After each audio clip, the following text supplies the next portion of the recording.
Pakistan, everyone has something to say. My guest has been hearing it differently her whole life. I don't hear everything, but I notice everything. We love to talk in Pakistan about our career, our choices, our life, but most of it is noise. My guest grew up literally figuring out the world. She was diagnosed with profound hearing loss at the age of 2. But she didn't just learn to speak, she learned to compete. She's a distinction holder at Indus Valley, straight A student at O levels and A levels, and now she's a creative director at the brand which is in Pakistan since 90 years, and it is basically the brand of Pakistan. In this journey, she also became a mother, and this is Urmia, and I'm your host Uroosa Meraj. You're watching Rise Beyond Titles. Thank you, Urmia, and I'm really honored to have this conversation with you today. Thank you so much for having me over here. I'm really excited to have a conversation with you. All right, perfect. Now, Urmia, we have a ritual. You see this black card here? Okay. It has its significance. Okay. So, what is the significance? I will just tell you why this black card is there. So, you tap the black card twice, which means that whatever that I'm going to ask you, you're going to give an honest answer. Okay. All right. Are you ready for that? Okay. Okay. So, you just tap the card twice, which Okay. would signal no speaking, just signaling that your answer will be honest and Okay. candid. Okay. So, here you go. Just tap the card So I have to twice. tap the card twice. Okay. Yes. All right, perfect. I can have the card back and we put it here. This will continuously remind during the conversation that it's going to be a very honest conversation. Okay. All right. So, are you ready for your black Yes. card question? Okay, here you go. Tell me about the moment you realized that the world was designed for someone else. So I think I felt it long before I could speak up Okay. as a child. Very early on, it started with simple things like a child wants to go and play with another group of children, Yeah. and then lacking that communication skill, obviously with a hearing impairment and a profound hearing impairment, Yeah, your yeah. speech development comes a lot more later. There's a lot of delay. So I think loneliness is something I experienced from a very early age. Yeah. One can understand, the loneliness. When did your parents find out about it?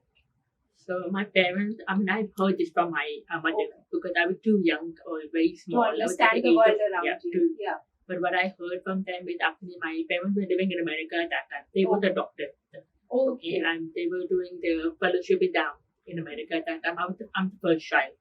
Okay. Okay, so my mother had told me that there was somebody who was a Jewish friend, who was a very close friend of them, Okay. who will come over and help out in taking care of me while they would go for their exam. Okay. She was the one who had actually pointed out to my mother that there is something that we need to investigate Okay. with the hearing. And she was like a very, very dear, a very good person, bless her heart.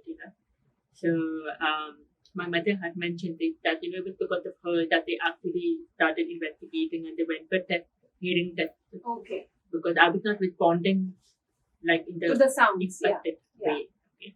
So that's how they actually found out. Then I was good with hearing aids.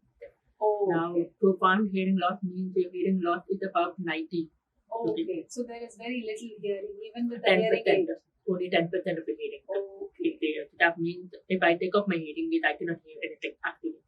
Even if you're standing right next to my ear and you're screaming in my ear. Oh my God. It would just feel like a dull hum. Okay. So I was equipped with hearing aids from that age. And what I remember, so my mom was telling me that, these are things that she told me very late in life. Okay, like Yeah. when I became an adult, I have bonded with her as a daughter, mother, and she's telling me about these things, but not like early on. Okay. So I never had any, memory or any. It's just like a part of me.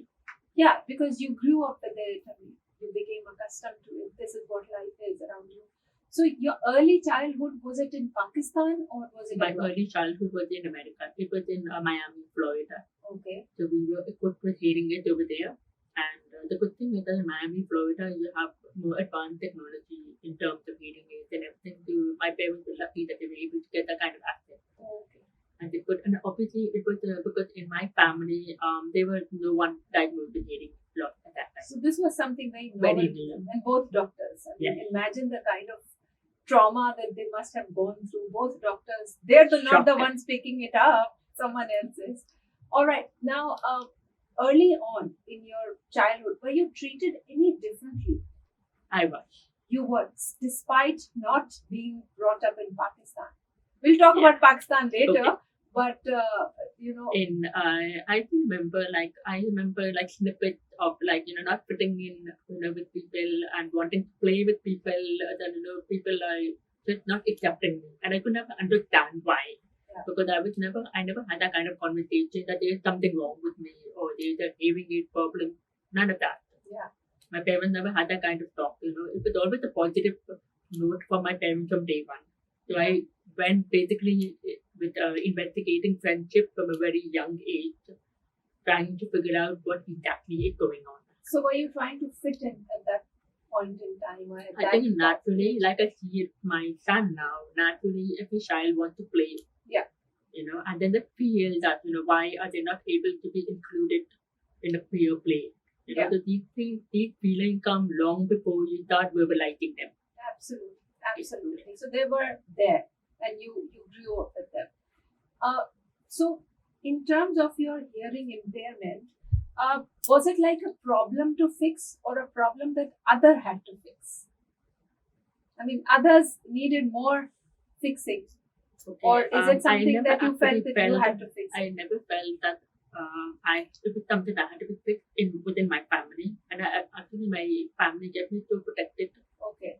that I never felt it was something that I had to fix. It was a very, very positive, like when I think back, it was a very positive experience starting from my parents, me being the first child, and then now we have 3 siblings. Okay. And all the 3 siblings, 2 siblings are with normal hearing.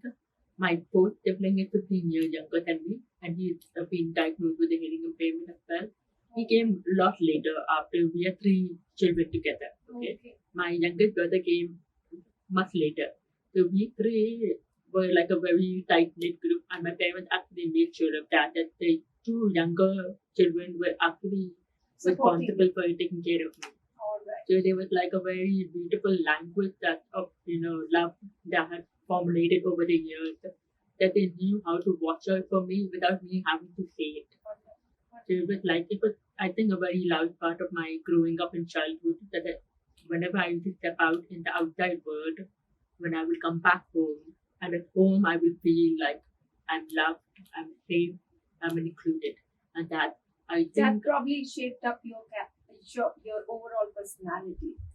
it helped me develop optimism from a very young age. Okay. Being resilient. Okay, everything is not going right outside, but at home it's always a safe center. Wonderful. Let's talk about the Pakistani environment. You know how we are, Pakistani families. When was the time when you came to Pakistan?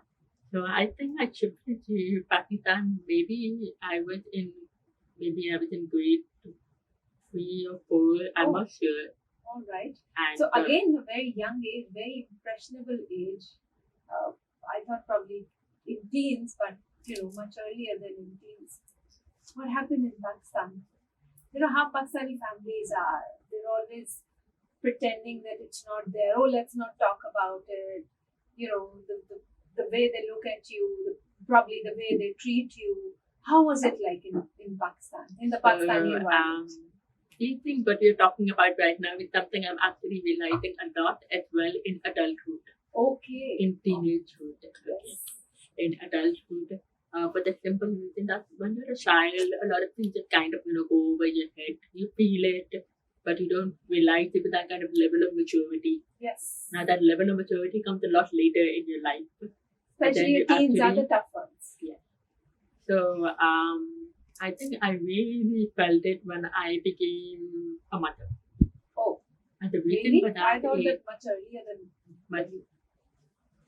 Sorry? I said that I thought it would be much earlier when you became a mother. It has been felt earlier, and Okay. it's also been felt a lot as a mother.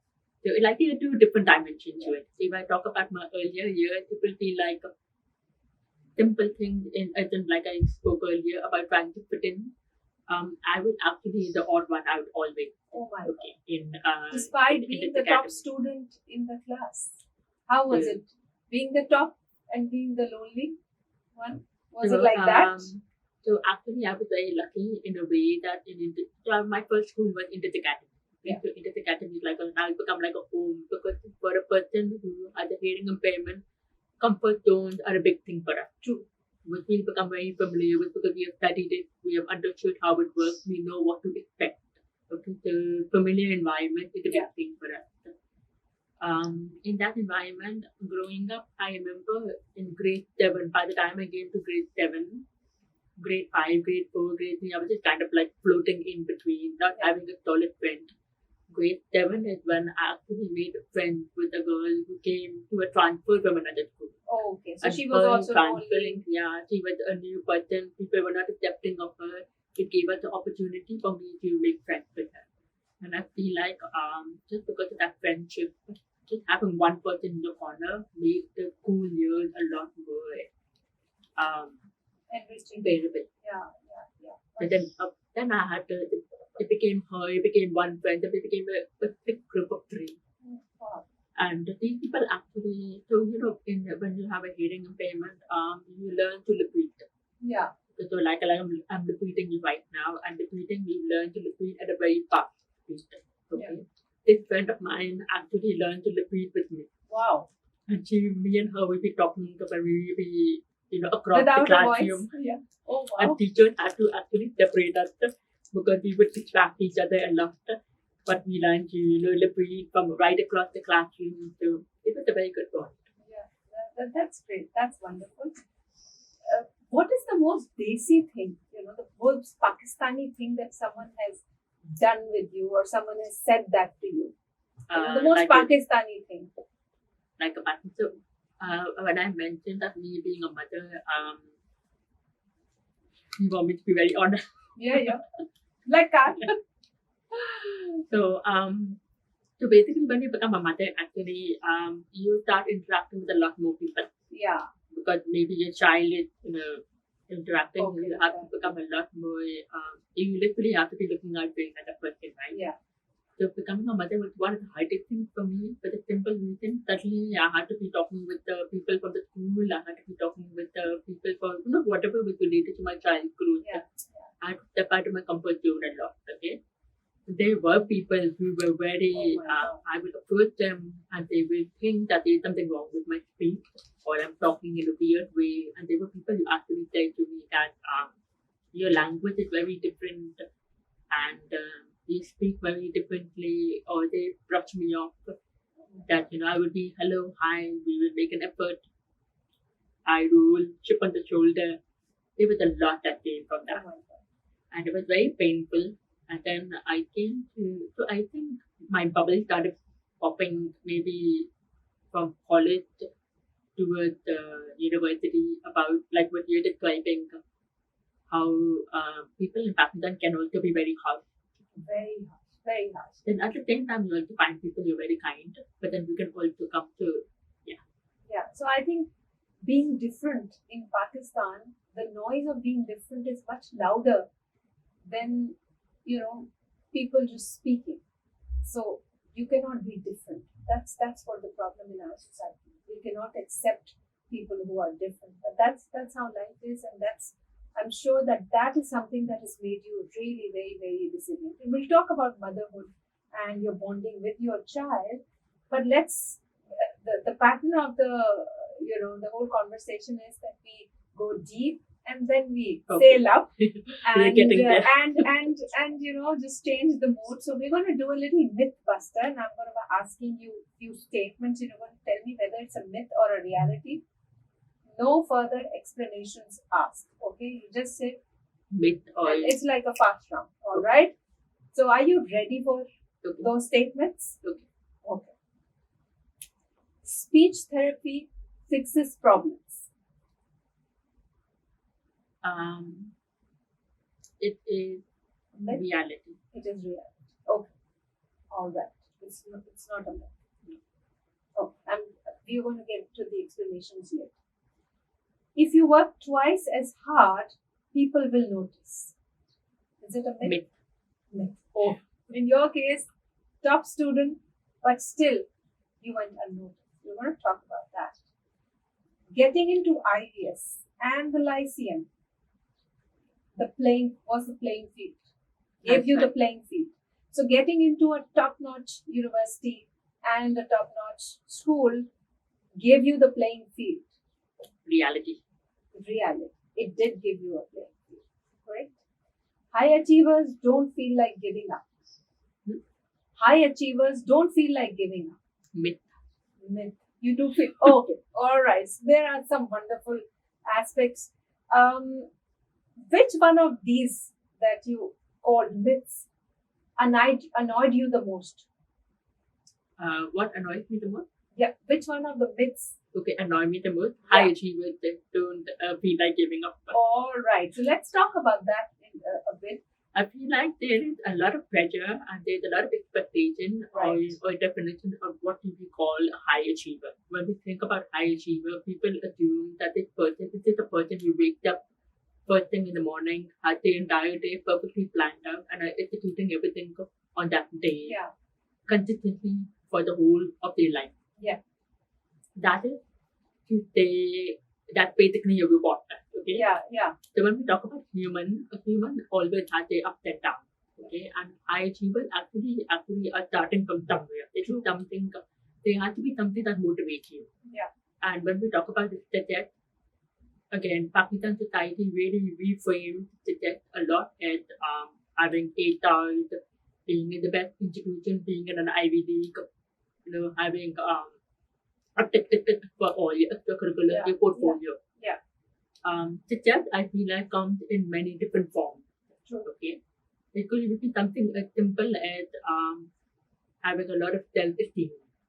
These things are really overlooked. Yes. Self-esteem, good mental health, having good mental skills to be able to handle life and whatever life throws at you. Life is always filled with curveballs. That's something I would tell everybody. Me, being a teacher at IBS, I always tell my students that you cannot go through life expecting that life is just going to be perfect. There's no such thing as perfection.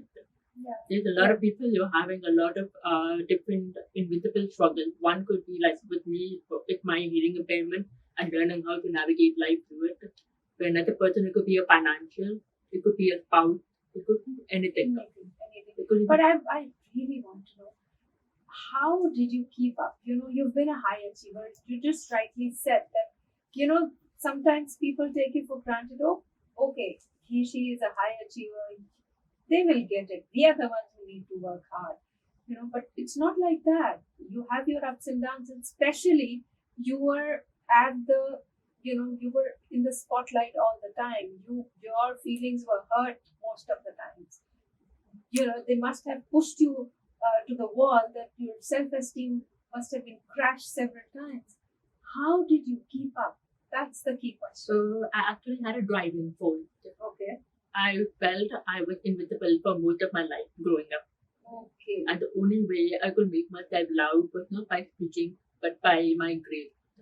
People gave me attention, or people actually looked in my direction just because, oh, there goes the girl who is bound to get an 8 star in her exam. So that was actually my driving force. Okay. I always had ambition from a very early age, maybe because I was in a family who were doctors. So there was a certain kind of discipline and ambition that was just kind of around you. Yeah. Even though I don't remember my parents pressurizing me or anything like that. It was my own internal battle of feelings that I was feeling that just kind of propelled me into studying. And if I'm being very honest, I will study at the expense of myself. Oh my God. I will not That's eat. a tough one. That's a real tough one. I will At the not expense eat. of I will yourself. not sleep. Oh my I will not take care of myself. But do you think taking it care of was right? myself. Do you think it was right? I'm Now. glad I have my O-level exam, but I feel like I could have approached it in a more healthier manner. That what happened when I came to Lyceum, I was so burned out, and Lyceum was like a new experience altogether. Because you're coming from your comfort zone. Yes, of and Indus Lyceum Academy. also from Indus Academy, spend in a school, you spend 10 years there. Okay, Yeah. you get used to what you're expecting.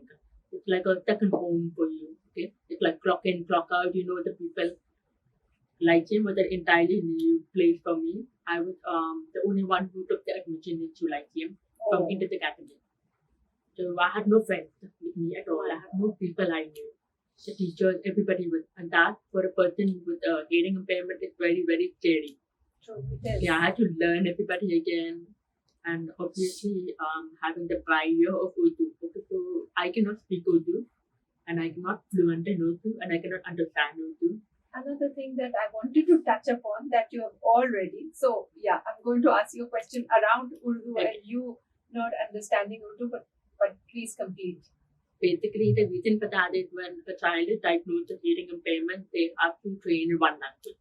Okay. Because there's so much effort that has to go into training the person and recognizing the sound of the language. And we don't hear the sound fully.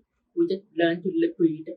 So the primary focus is that make them fluent in one language so that they have a better chance of being successful in life later. Oh, So my mom chose English for me. But the simple reason that it is a global language. true. If I ever have to go abroad or anything, it is easier for me.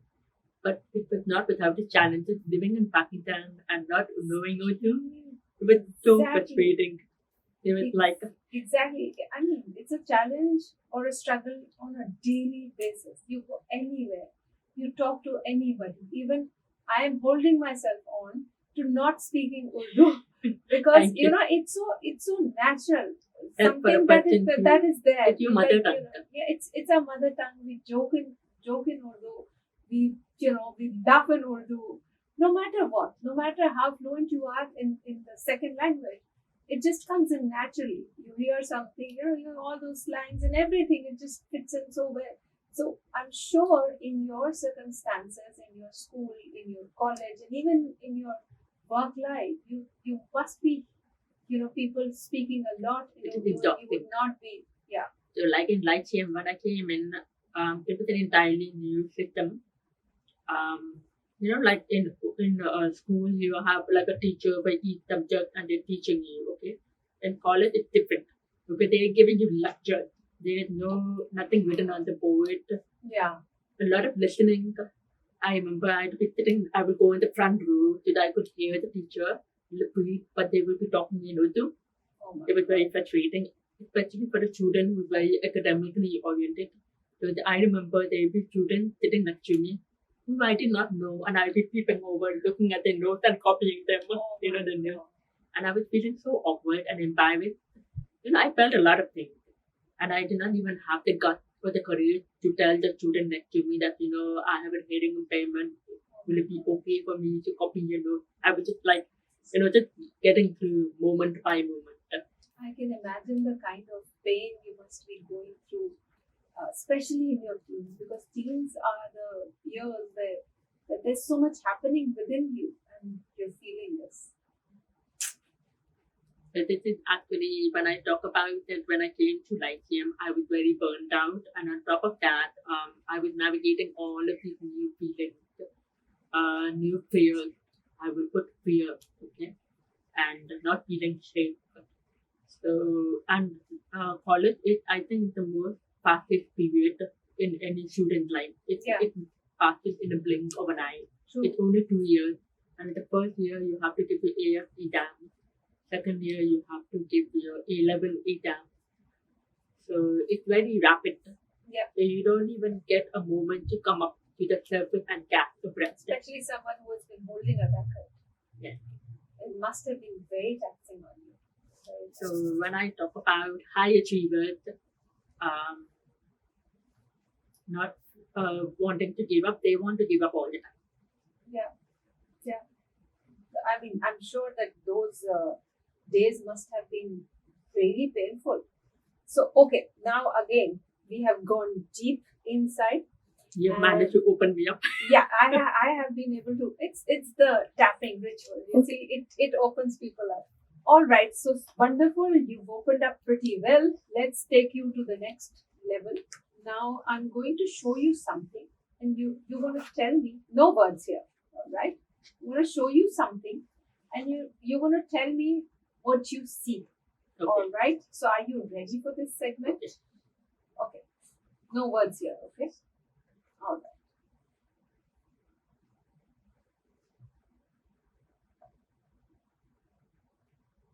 What do you see? I see superficiality. Superficial. Superficial. Yeah. Wonderful. Guys, what do you see? Do you see the same thing? No, you didn't see. See, that's the difference. Okay.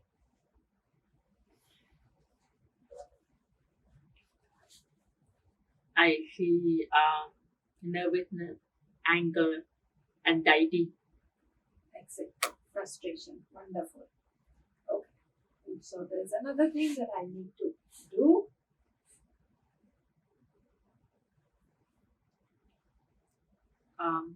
Attention, intent. Absolutely. Wonderful. Clap for you. Great. See, so when we talk about communication, a big aspect of communication is non-verbal. All right. And for you, non-verbal probably is much higher. In fact, it is 100%. All right. But still, despite having non-verbal as a big aspect, people focus a lot on words, right? But with your case, it's all 100%. So probably what you notice is not everybody else able to notice. You go deep. How do you do that? How do you feel about that? Many a times probably you notice something that others don't get to notice because they're just, busy in the noise. But you listen. So You're absolutely on point with what you're describing, that most of our communication is actually non-verbal.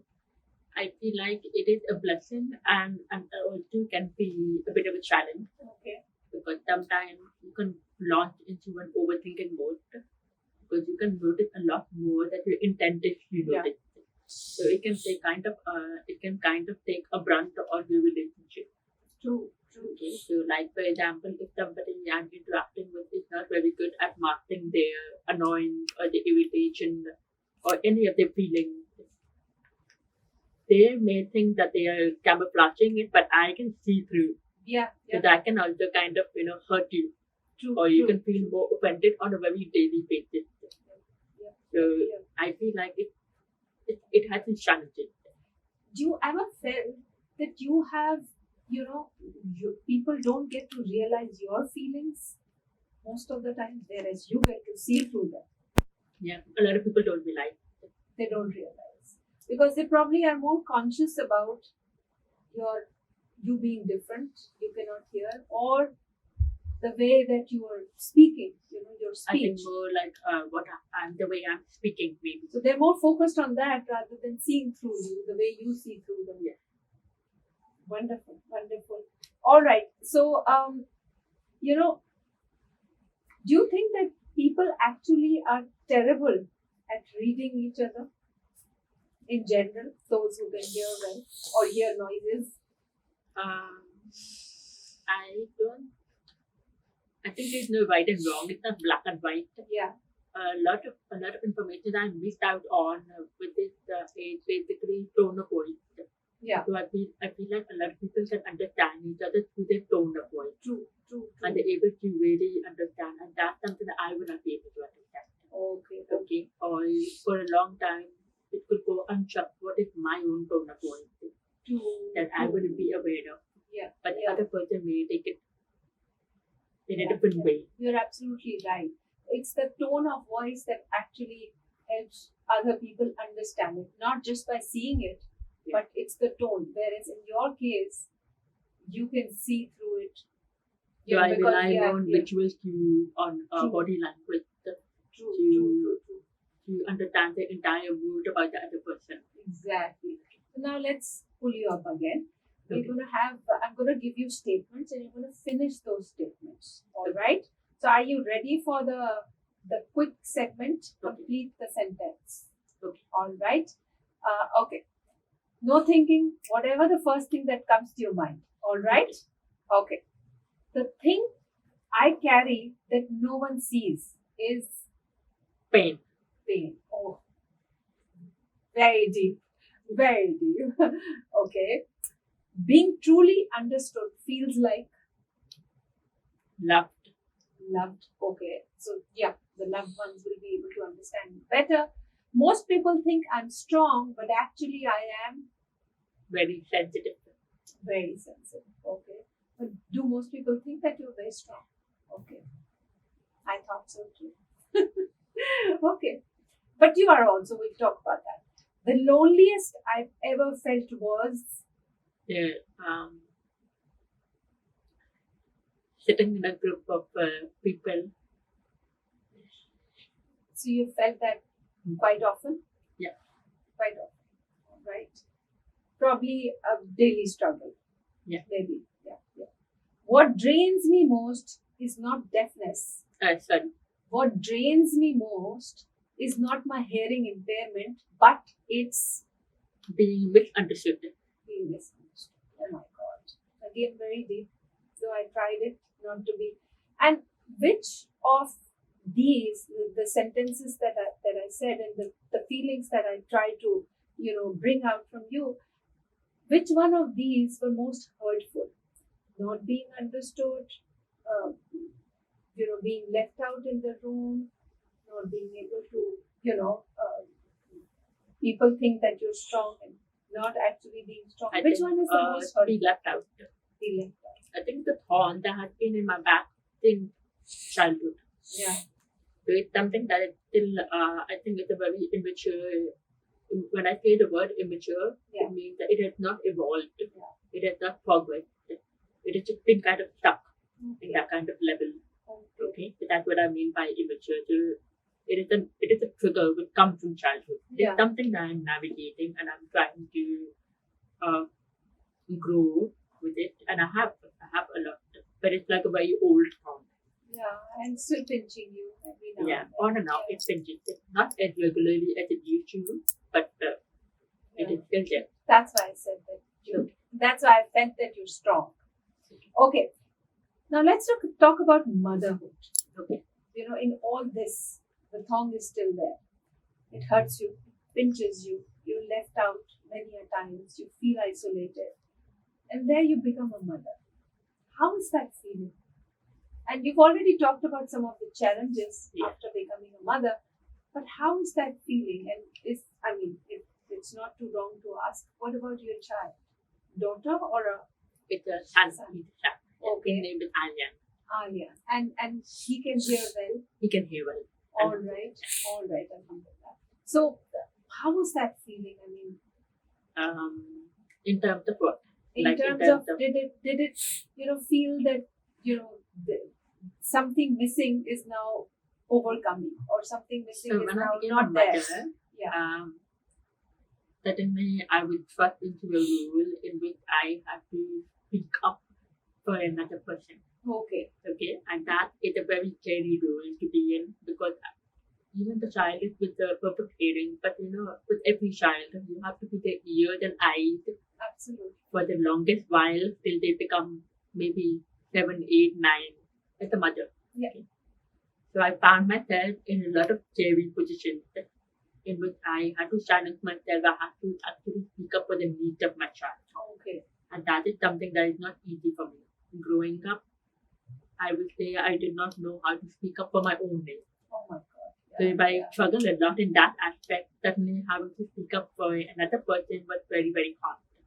But I feel like Allah gave me that courage, Okay. and it was an ongoing struggle in which I had to, I cannot describe to you the fear that floods my body every time I'm in a position in which I'm very assertively speaking up for my child's needs in any position. It could be in the house, it could be in the school, it could be in his friend circle, it could be anywhere. And the fear that floods my body actually trembles Oh my. after I have spoken up. So I feel like with the speaking up incident, my body kind of gotten used to it. It's kind of gotten stronger. Okay. And I think that's what Allah Ta'ala wanted for me, intended for me. That that this is how I have to grow Yeah. as a person. So Okay. And what is it that you want your child to inherit from you? what is it I want my child to get from me? Yeah. Empathy, kindness. Yeah. Kindness Something is a very that was large. missing around you. So I feel like Alyan has really done well on the kindness and the empathy. Okay. Because he had a mother, because he also had his own challenges. He had a mother who had a hearing impairment. Yeah. He also had his own questions that, when I'm calling you, why do you not respond immediately? Or I'm in a group circle and I'm saying something and may miss out what my friends are saying. All of these questions come from my child. Okay. So I realized that the best way to go about it was to have a heart-to-heart conversation with him and True. tell him about my own challenges, and that you and I have to figure out how we're going to work with each other. True.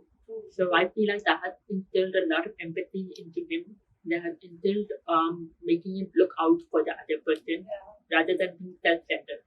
Okay? And the moment that actually touched my heart is he can actually tell when I have not understood somebody. So I have a habit when I hear somebody saying something and if I don't understand, but I'm a little nervous, I'm a little embarrassed to admit that I have not understood you, can you please repeat? I'll just nod my head and smile. Oh, okay. He can tell when I have not understood something. Then he comes and he tells me that this is what she said. Oh my God. So it's like, and he's only 6 years old. Wow.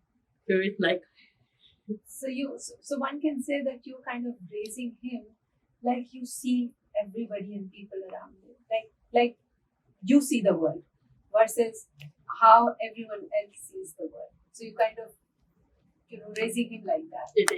I'm not intentionally raising him like that. Yeah. He just kind of keep absorbing it from me. Like he's become very good with reading visual cues, like you mentioned, body language. So he's a lot more also sensitive if a person has the wrong expression on their face and everything. Yeah. So that's wonderful. That's great. Now again, quick rapid fire round. I'm going to give you 2 options. You're going to tell me which one. It's like this or that. Okay. Which option would you go for? And it's just instinctive. You don't have to think. No explanations. Okay. Just instinctive. Okay. So are you ready for the 2 options and the rapid fire round? Okay, great. Silence or noise? Silence. Of course. Observe or react? Observe. Observe. More observing. Okay. Strength or softness? Softness. Softness. Okay. Design or words? Design or words? Words. Design. Design. Okay. Blend in or stand out? Because Stand you've out. always been struggling blending in. All right. Stand out. Being understood or understanding others? That's a tough one. Yep. Tough one. Understanding others. Understanding others. Okay, wonderful. That's where the empathy is coming from. The child you were or the woman you are? The woman you are. The woman you are. Wonderful. Great. Well done. Clap again for you. Okay. So now let's come to the final power questions. A bunch of questions, but very powerful. Do you ever get tired of being called inspirational? No. No. All right. It was actually difficult for me to accept myself as an inspiration. Okay. So this is what I was talking about, self-esteem.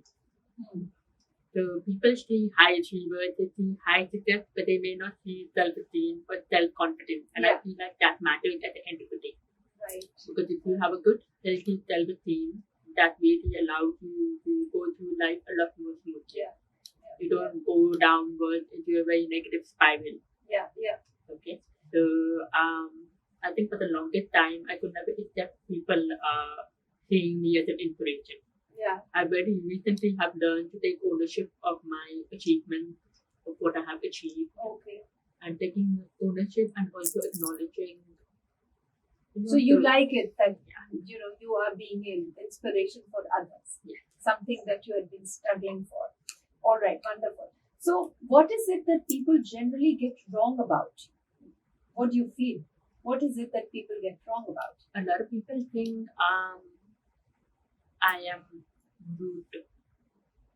For the simple reason that when people, I think, question question me or talk to me in Urdu, and then I respond in English, they think I have a chip on my shoulder. Okay. That I'm not responding in the mother tongue. Okay. In fact, there was one, I think an Urdu poet who was asking me something, and I was responding in English. Then he got so infuriated, and he just, kind of, just snapped at me and said that you should reply in your mother tongue. I was like, you can never judge a book by the cover. Absolutely. Because you don't know. And I was never verbal about telling the other person that, I have a hearing impairment or I'm wearing hearing aids. It's very recent. Okay. That you've started admitting. All right. If you are given an opportunity to change one thing about the way Pakistanis communicate, what would that be? Don't ask personal questions. Okay. I'm asking personal questions. Oh, not for you, because you No, I'm just actually. kidding. Yeah. But I feel like generally people feel entitled to information about other people's lives. Yeah. Like gossip. Oh, that person had a miscarriage, that person is struggling, oh my god, this happened. It's like gossip currency, Yeah. which is something I'm observing very genuinely. True. So I feel like no, one shouldn't do that. Yeah. All right. So this is what you want to change about the way we communicate, not to interfere It's so in. much. Yeah. Like in so many social gatherings I have sat into, so much talk about what are other people doing in terms of this happened, that marriage broke, this happened, that happened. Yeah. It's kind of like diverted our energy to real talk, real dialogue, things that matter, ethical, social responsibilities, or things that actually challenge their way of thinking. Then you can see the overall compounding effect at the society as well. So like very recently we had this person who came and spoke at Indus as a juror for students. So she is Urmia Abbas Naqvi. She is the CEO of RLCT. The RLCT is the Rana Liaquat Craftsman Colony. Yeah. She gave a very interesting talk about, how one should be aligned with their natural purpose of a person, which is doing something and contributing to society overall. Yeah. And how do you contribute? It could be like you are doing, you are having hard talk with different people, you are investigating. So people are listening to that.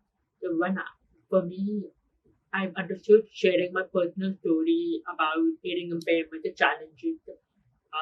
It's inspiring for people who have the same issue as me. True. And it is a dialogue that should be, heard, and it should be talked about in daily circles. It also makes people realize that they learn how to communicate with certain people. They don't kind of isolate them, because actually I've seen a lot of students who have hearing impairment or who are deaf. Now deaf is like you have absolutely no hearing. Okay. So hearing aids do not benefit you at all.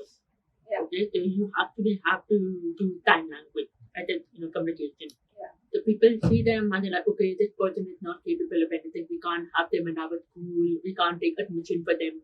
Yeah. So what is happening? You're having got isolation now, and they're actually a lot more talented than the average person who is doing maybe all the design or creativity. Yeah. The reason for that is their senses are kind of overcompensated. They're a lot more better observations. They're very expressive. It's like it's something that naturally comes. Yeah. When one then goes away, the other ones kind of go up. The intelligence is a lot more. So if we're able to nurture them and give them the right support, what happens overall? The society improves. Absolutely. Okay, so I feel like these are hard conversations that everyone has to have. Absolutely. And but rather, what is happening? It's just like Wasting your time. Absolutely. Now, one last angle that I haven't explored yet about your work life. so, About your work life. Okay. Being a creative director okay. at and a brand, a Pakistani brand, which has been there for about 90 years. Probably Pakistani household brand. So you have that degree, but what kind of struggles that you faced in your workplace and to establish your credibility there? Urdu, communicating in Urdu.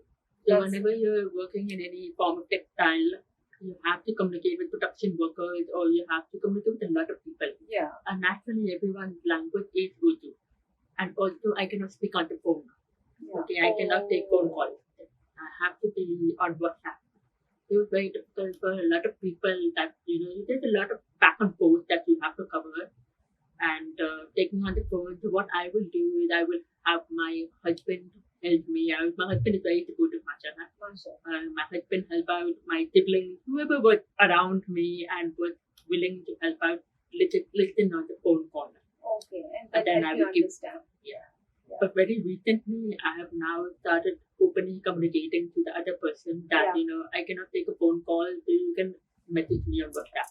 Yeah. Now, this was a very scary step, meaning you admit to the other person that there is something that you are lacking in, and this is how we can work moving forward. Would you like to name your friend who actually learned to lip read with you? Her name is Shanta Shamil. All right. And she's been a very thick and thin friend for my years at Indus Academy. Okay. So she was the one who could read at the same level of speed as I could. Okay. Is she still your friend? Yep. Okay. So we've had our, so if I'm being very honest, we've had our falling out. Okay. In between as we grew up in, I think maybe in university. And then we have just found our way back to each other again. That's wonderful. So great going, Shamsa. All right. So one last question. If you could wake up tomorrow with a perfect hearing, would you take it? No. No. Why? Because I feel like the person I've become today, just because of the journey, I've become very empathetic, and kindness is a very large part of my practice in life in general.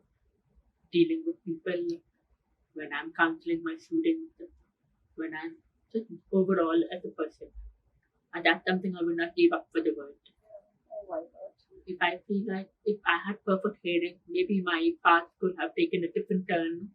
Yeah. I would never be able to reach that level of empathy and kindness in understanding other people that I have with this journey of hearing impairment.